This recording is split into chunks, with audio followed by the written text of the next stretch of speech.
Now I'll call the September 27th meeting of the Harnett County Board of Commissioners to order.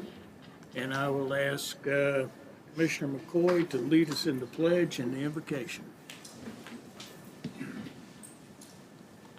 I pledge allegiance to the flag of the United States of America and to the republic for which it stands, one nation, under God, indivisible, with liberty and justice for all.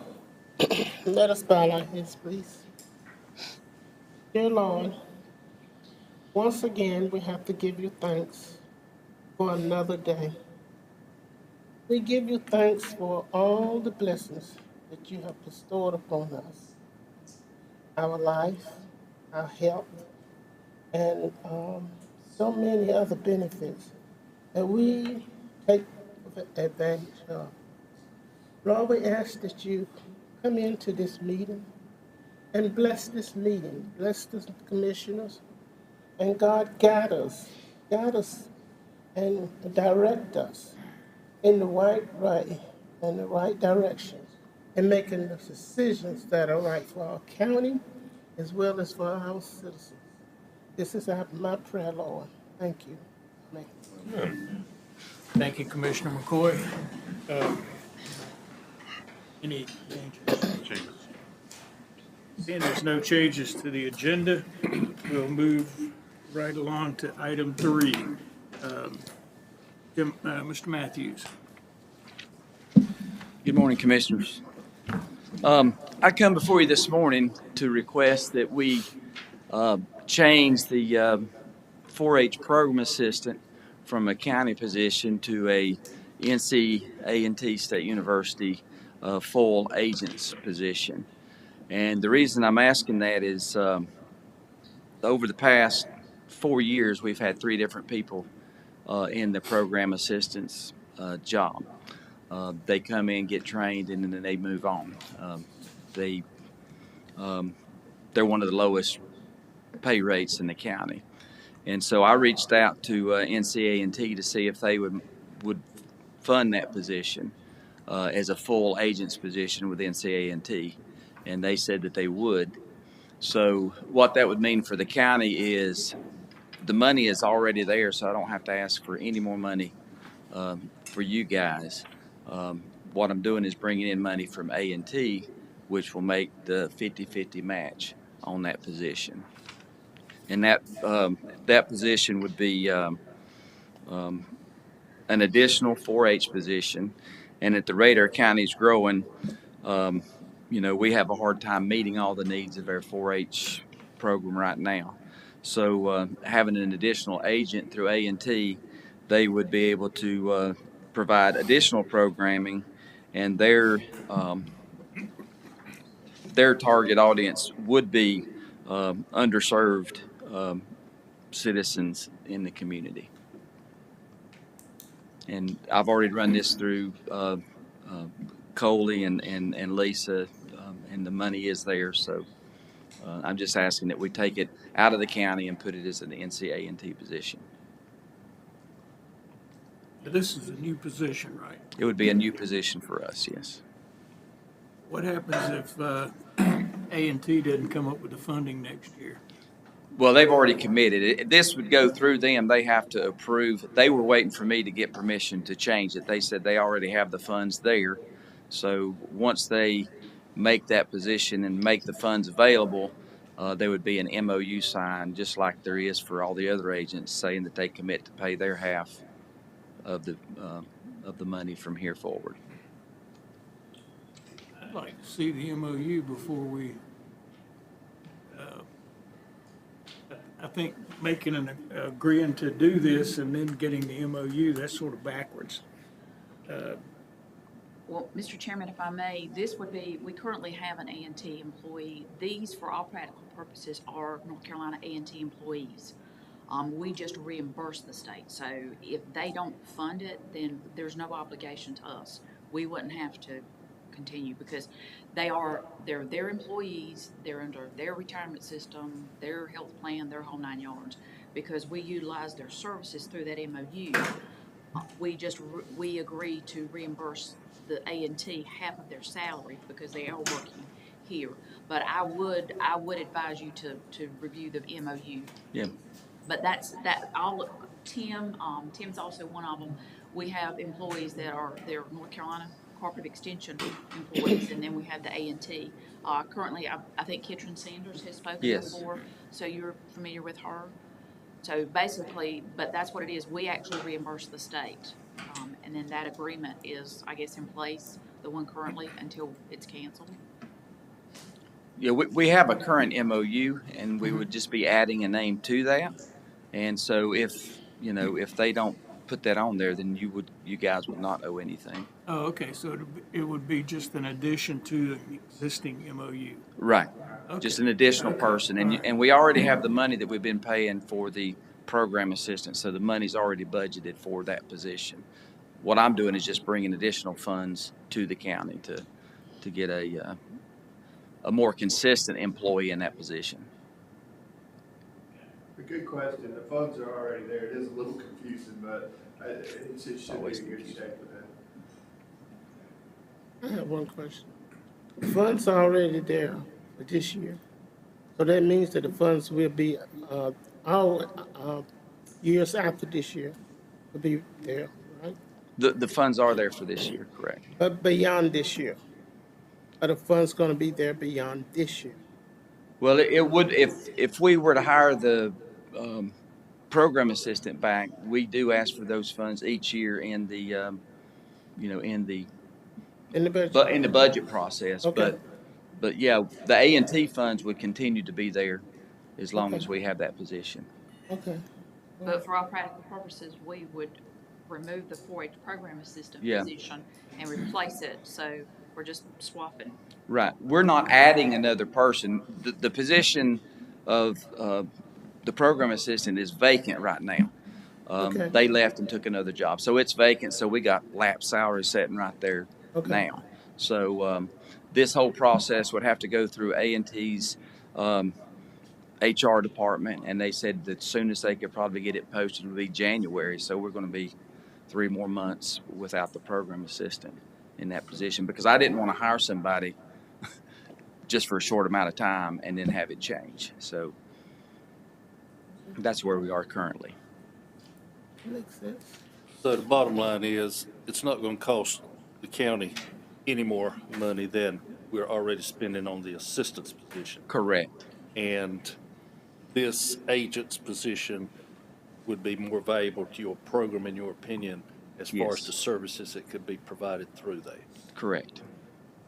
Hopefully it'll give us more stability to where you can advertise that and get a good person in that position that qualifies for it with education and experience, and they can stay there a little longer. Yeah. Any further discussion? What's the consensus of the board? I'm good with it. Good. Will you add that to the consent agenda for Monday? Thank you. Thank you, Tim. All right. Mr. Price, you want to talk about flu vaccine rates? Sure. Good morning, Chair, members of the board. Hope everybody's well this morning. Mr. Rouse is out, so I told him I would be glad to present this. Basically what this is, and you have this in your packet, every year Medicaid, Medicare changes the price of the flu vaccination. So what you see in your packet in the request is the change in price of the flu shot. The first part is the flu shot plus the administrative fee.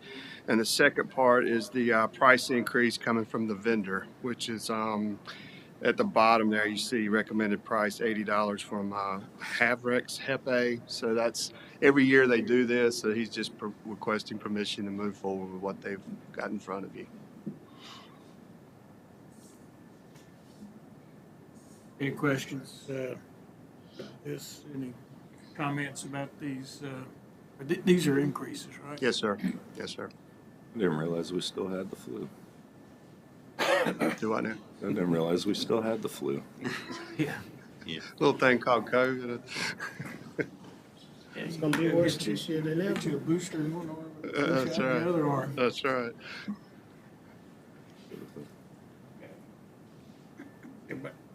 All right, consensus is we'll add that to the consent agenda. All right, let's talk Next about one. the All right. permit fees and tipping fees. Okay, so Chairman Weatherspoon and Commissioner Nickel have been heavily involved in this, and I'll explain this. So we had a pre-bid meeting last week with the vendors that were interested in building the terminal. And we're trying to look at every angle we can to kind of cut costs. So we got together as a team and thought since it's our building and moving forward with Talbot and Bright to put this process together to waive the building permit fees and the tipping fees. So let me talk about the building permit fees first.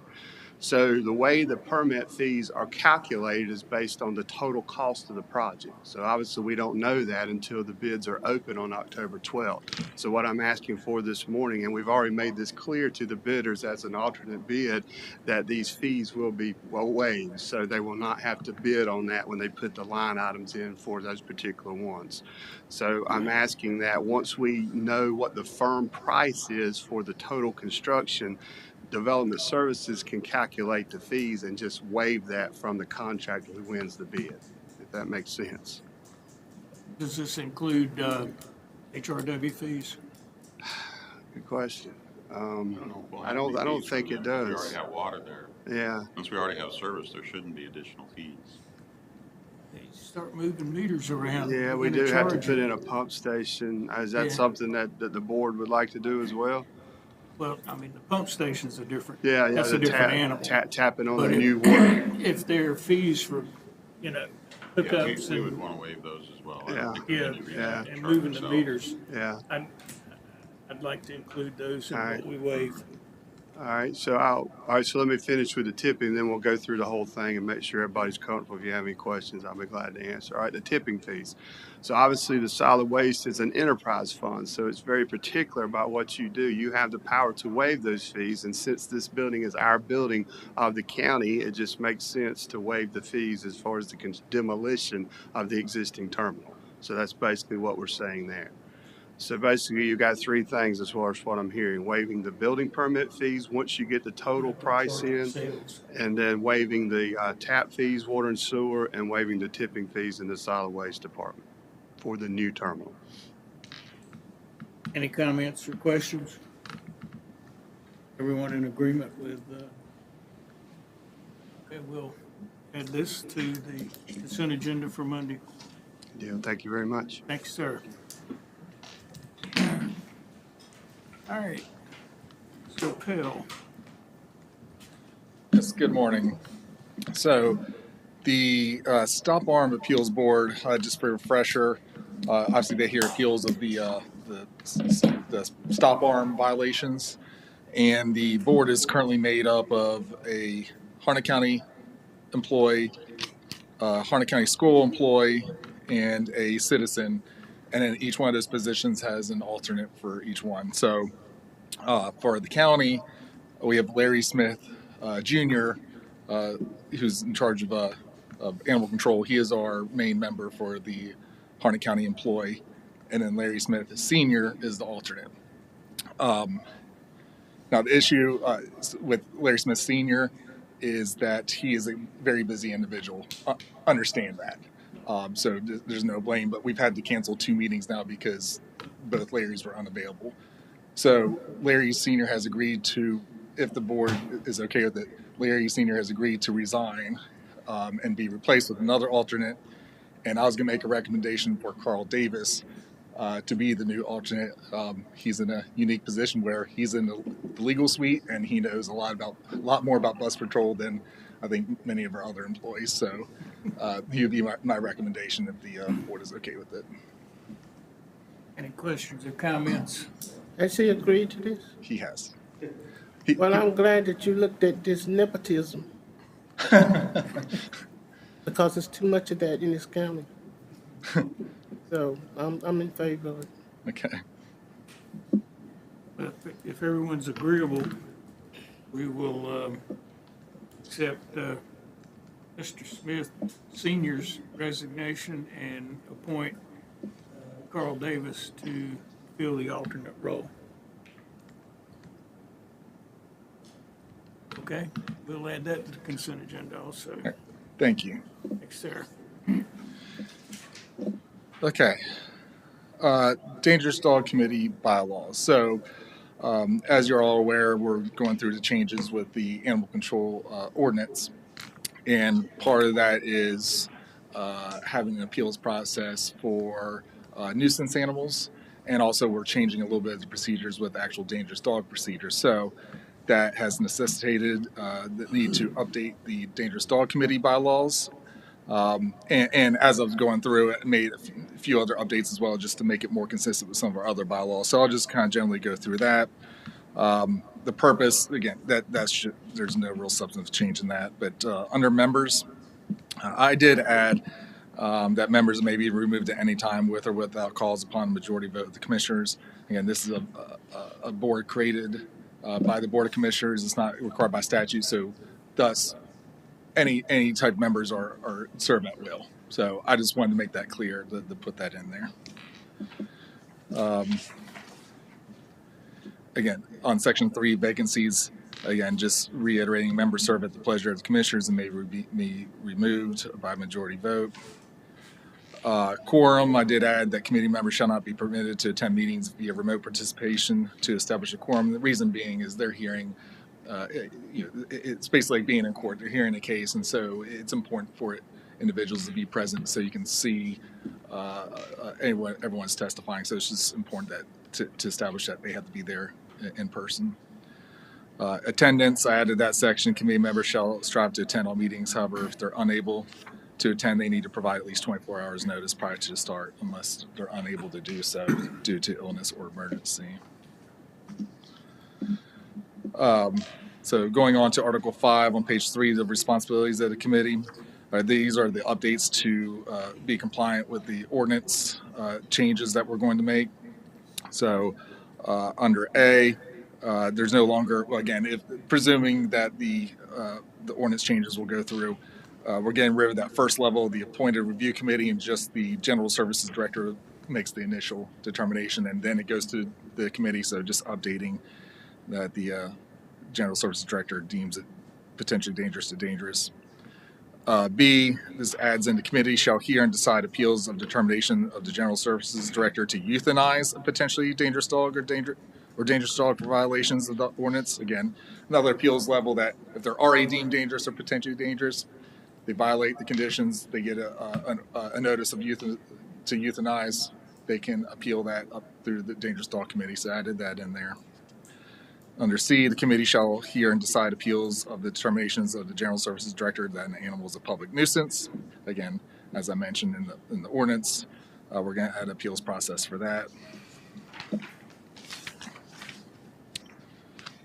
On page 4 under hearings, again, added all the different, for the hearings under dangerous dog or potentially dangerous dog, and then adding in the euthanasia part of the violations. And then, and those are scheduled as needed, because by statute they have to be heard within 10 days of being deemed dangerous, potentially dangerous.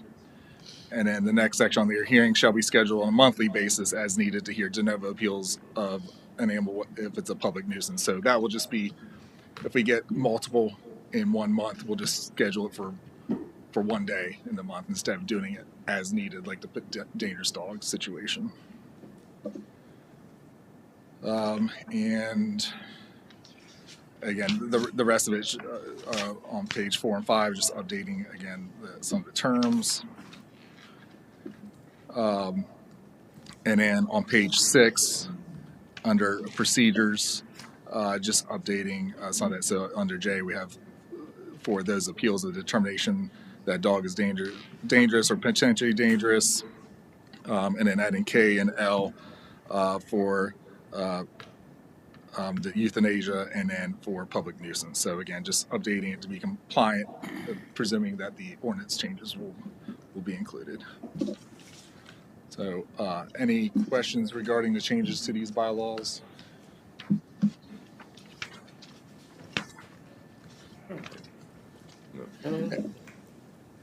And I would ask, so we wouldn't put this on consent for next month, because what I would like to do is obviously wait for all the ordinance changes to be adopted, but I want to go ahead and bring this to you now, and just presuming that the ordinance changes get adopted, we'll put it on consent on that same date. So you want the animal control ordinance, you want to do both of them? I'd like to, have them Okay. adopted at the same Okay. time. I just want to go ahead and present them now, but I figured might as well wait until the ordinance is updated to update these bylaws. Yeah, I mean, that's, Yep. I It don't have has a to problem with that. Does fall anybody- in line. Yeah. It makes sense.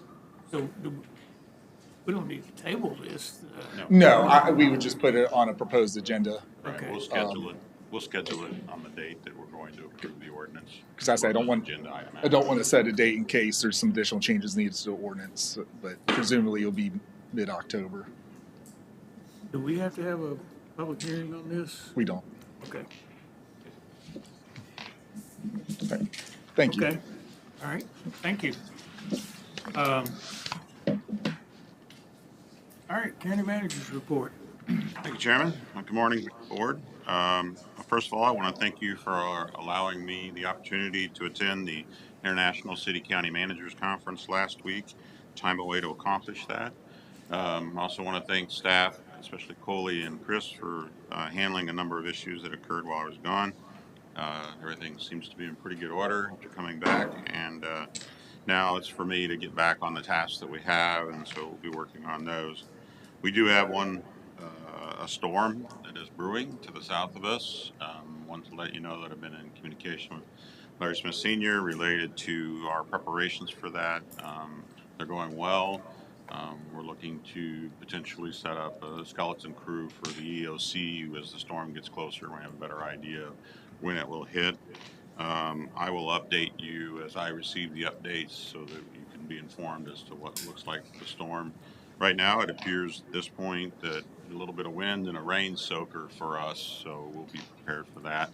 Hopefully, unfortunately, we'll get to test all the work that's been done by Soil and Water and others to clear some of our streams and creeks, and hopefully that is going to help us to not have some of the flooding issues we've had in the past. So, like I said, I'll keep you informed as emergency services informs me related to where the storm is going and what might be occurring. So, and I'll do that by email. It's a better way to reach all of you rather than calling one by one. However, if something occurs that you need to be made aware of immediately, I will let you know. That's all I have, Chairman. All right. And you have we have the agenda for Monday's meeting. Anyone have any questions or comments about the agenda? We tabled 3 items from Development Services, so they'll be on. They'll be on. Any further? Anybody want to talk about any of those items this time? All right. Well, hearing nothing else, we don't have need. We have no need for a closed session, so I will entertain a motion to adjourn at 9:25. Mr. Chairman, I make a motion to adjourn. Second. All in favor, please say aye. Aye. All opposed? Go home.